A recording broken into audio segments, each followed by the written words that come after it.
Hi, good day everyone. So let's continue our discussion on the first law of thermodynamics. So now let's discuss four kinds of thermodynamic processes. So there are four specific kinds of thermodynamic processes that occur often in practical situations. So we have this adiabatic process, isobaric process, isobaric process, and isothermal process. So, unsay kalayan sa upat. So, for adiabatic process, we have to take note that sa adiabatic, Q or heat must be equal to 0. So, there is no heat transferred into or out of the system. So, kung ngayon kong adiabatic gani, automatic your Q is equal to 0. Okay? So Q is equal to 0. So using first law of thermodynamics, when Q is equal to 0, then it means that the change of internal energy must be equal to the negative work done. Okay? So that's adiabatic process. For isophoric process, the volume must be constant. So when the volume is constant, work done is equal to 0. So for isochoric process, uh, when the volume remains constant, and it implies that the work done is equal to 0. Since take note, work is related to the change in volume. We have pressure times dV. Okay, pressure times dV. So when there is no change in volume, then work is equal to 0, and that is isochoric process. For isobaric, pressure now is constant. So when pressure is constant, it implies that work can be reduced into this form. Work is equal to constant pressure P times the change in volume. We have V2, the final volume minus initial volume. That since your pressure is constant, then you can actually integrate the dV, and the integration of this dV results to this V2 minus V1. So ito isobaric means pressure is constant, and for isothermal, we know this one. Isothermal, it means that your temperature is constant. So again, there are four kinds of thermodynamic processes. Adiabatic, it is when heat is 0. Isochoric, it is when volume is constant. Isobaric, it is when pressure is constant. And isothermal, it is when temperature is constant. So for example of adiabatic process, so we have this, when the cork is popped on a bottle of champagne, the pressurized gases inside the bottle expand rapidly and do positive work on the outside air. There is little time for the gas to exchange heat. So it means na your heat is approximately equal to 0. Kaya wala na kay oras, wala na kay time since sudden kayo ang process, wala na kay time for the gas to exchange heat with their surroundings. So the expansion is nearly, take note, nearly adiabatic. It is when Q is equal to 0. There is no exchange of heat. Hence, the internal energy of the expanding gas decreases. So when heat is equal to 0, then the delta U is equal to negative work and the temperature drops. This makes water vapor condense and form a miniature cloud katong pagkuhan mo sa core. So muna ang nahitabo, and the process is adiabatic. For isobaric, most cooking involves isobaric process.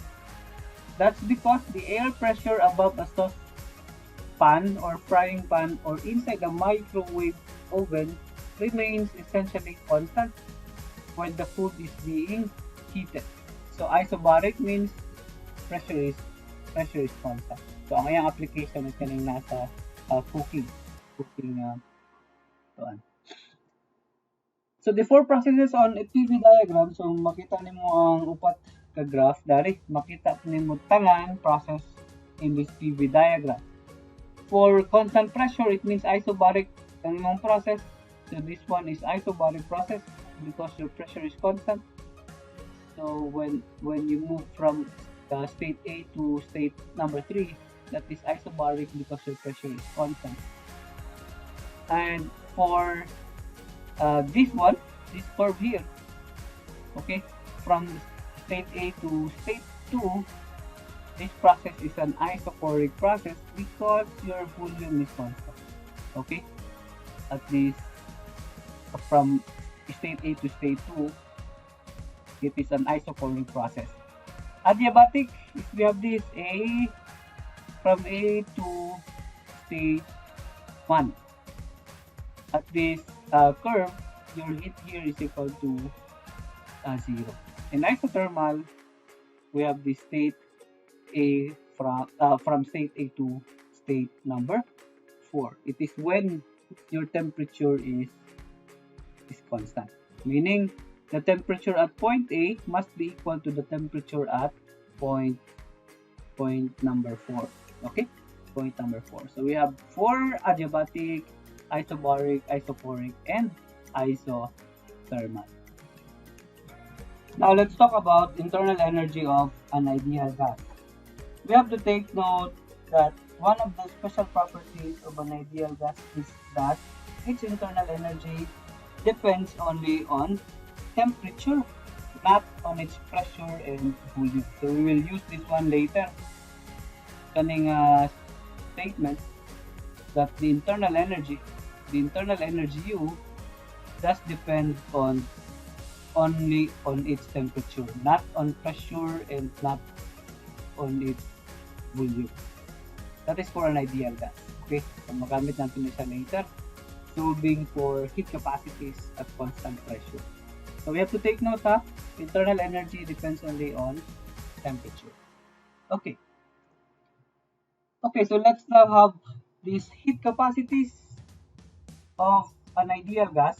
We recall that for CV means molar capacity at constant volume. We derive this one. Sa ito ang last na discussion, na-derive na ito sa CV for monatomic gas is equal to 3 halves. It is constant. It is equal to 3 halves R. And for diatomic gas, CV is equal to 5 halves R. Okay, so na-derive na ito siya last na ito na discussion. Now, we will talk about CP. CP means molar heat capacity at constant pressure. So what will be the value of the CP, the molar heat capacity at constant pressure? No? For monatomic gas, this is equal to 5 halves R, and for diatomic gas, CP is equal to 7 halves R. Why? Notice, si CP for monatomic gas is mas dako siya compare sa CV for monatomic gas. How to derive? Yun sinip pag-derive nganong for monatomic gas nganong 5 halves R ang imong CP, 7 halves R ang imong diatomic gas. So basically, we will relate now the CP and the CV. So relate na to unsay relationship aning CV and CP. So how to derive these two? Now, if we recall, we have this heat in terms of CV. We know this one, dQ is equal to mc delta T, or you can write this in terms of CV as NCV dt. For constant volume, dQ is equal to NCV dt. Now, using first law, if we use first law of thermodynamics, okay, ito itong first law is we have this, du is equal to dQ, the internal energy is equal to the heat minus the work, okay? And at constant volume, we have to take note, at constant volume, what will happen to work? Work is equal to 0 because this W is equal to 0 because there is no change in volume. since your work can be written as PdV, and since there is no change in volume, then this will be equal to 0. So what will happen to the first law? The first law now becomes this: du is equal to dq, which is equal to ncv dt. So therefore, du, the change of internal energy, can be written as ncv dt. Okay, so later we will use this one at constant pressure. Take note, we have to take note that the internal energy is equal to ncv dt. And one property of an ideal gas is that the change of internal energy thus depends only on its temperature. Now, for Cp, we have this. Cp, itong Cp, this is the molar heat capacity at constant pressure. We can write dq as mc delta T, or in terms of Cp, you can write this as ncp dt. We know how to derive this one. Okay? Nag-derive na ito sa last na ito ng mga discussion. So dq is equal to ncp dt. At constant pressure, we can write dq as ncp dt. Gapon. At constant volume, you can also write dq as ncv dt. Okay? At constant pressure, the work now is not equal to 0. So the dw is not equal to 0, but it is equal to P times dv, because pressure lang man ang constant, dili constant ay mga volume. So dili mag-0 ang ako ang work. And we have to take note also that for ideal gas, kung kadumdum mo, ideal gas, we have this ideal gas equation, PV is equal to nRT. And at constant pressure, P is constant, meaning only is your volume will change. If your volume will change, your temperature will also change. So we have this. You can write this as PdV, nag-change yung volume. This is equal to nR, only the temperature will change, not the pressure, because pressure is constant. So therefore, you can write for the ideal gas equation as this: PdV is equal to nRdT. And what is PdV? PdV is just the change of work. So therefore, the work now can be written in terms of temperature, take note, can be written as nR dt. So we know dW, we also know dQ. We also know dQ. dQ is equal to ncp dt. Ang kulang na lang is ang du. What is du? du, sa itong gingon ako ngayon, ang isa sa properties ay mo ang change of internal energy of an ideal gas is that du depends only on temperature. Okay? Thus, the change in internal energy during any process, take note, any process, must be determined only by temperature change. So therefore, sa untang process, at constant pressure mo siya, at constant volume mo siya, and so on, du must be the same, and it is only dependent on its temperature. So therefore, pwede na ako masulag si du as equal to ncv dt.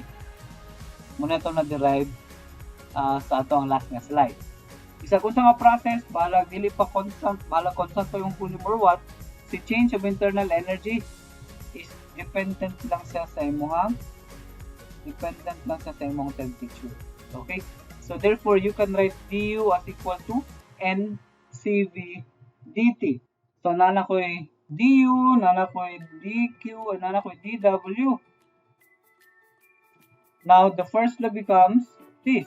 So the first law becomes, so ito, du is equal to dq minus dw. du is equal to ncv dt. dq is equal to ncp dt. And my work is equal to nR dt. And from this, Notice murag makancel imong n and dt, right? Na common term. Na ako'y n rin, ako'y dt, n dt, n dt. So ang mabili na lang is we have this. The relationship between Cp and Cv is equal to this. Cv is equal to Cp minus R. Transpose the R, we have Cp is equal to Cv plus R. So this is now the relationship between Cp and Cv. So mo ni karon nga for monatomic gas, kung kabantay mo monatomic gas, Cv is equal to 3 halves R. So therefore Cp is equal to 3 halves R plus R, which is equal to 5 halves R. So this is for monatomic. For diatomic, na ako'y Cv is equal to 5 halves R. Plasan lang ni mo R, makuha ni mo si Cp equal to 7 halves R. So that is why ako'y makuha nga Cp 5 halves R for monatomic, 7 halves R for diatomic. Okay? So gingana na pag-derive ang Cp for monatomic and diatomic. So we have to take note the relationship between Cp and Cv. This is Cp is equal to Cv plus R. Now we have this ratio of heat capacities. It is denoted by gamma. So gamma is just equal to Cp over Cv. For monatomic ideal gas, the gamma here is equal to 1.67 since gamma is equal to Cp over Cv. Cp for monatomic gas is 5 halves R, while Cv is 3 halves R.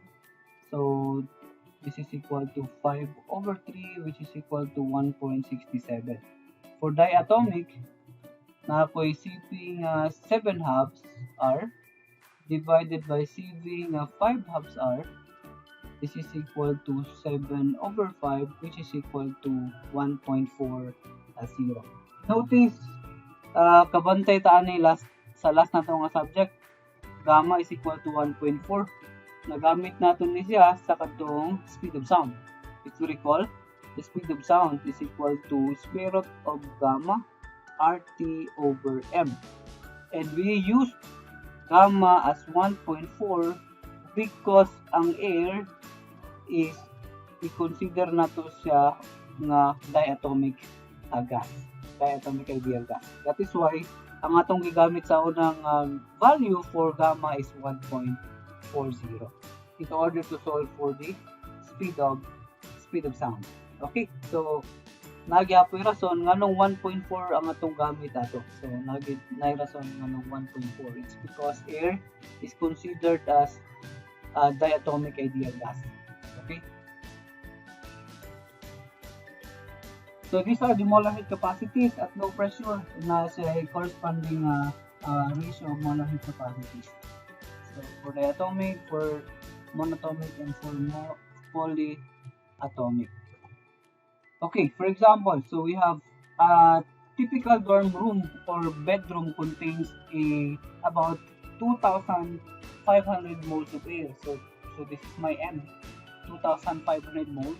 Find the change in internal energy of this much air when it is cooled from 35, take note, 35 to 26 degrees Celsius at constant pressure of 1 atmosphere at atm.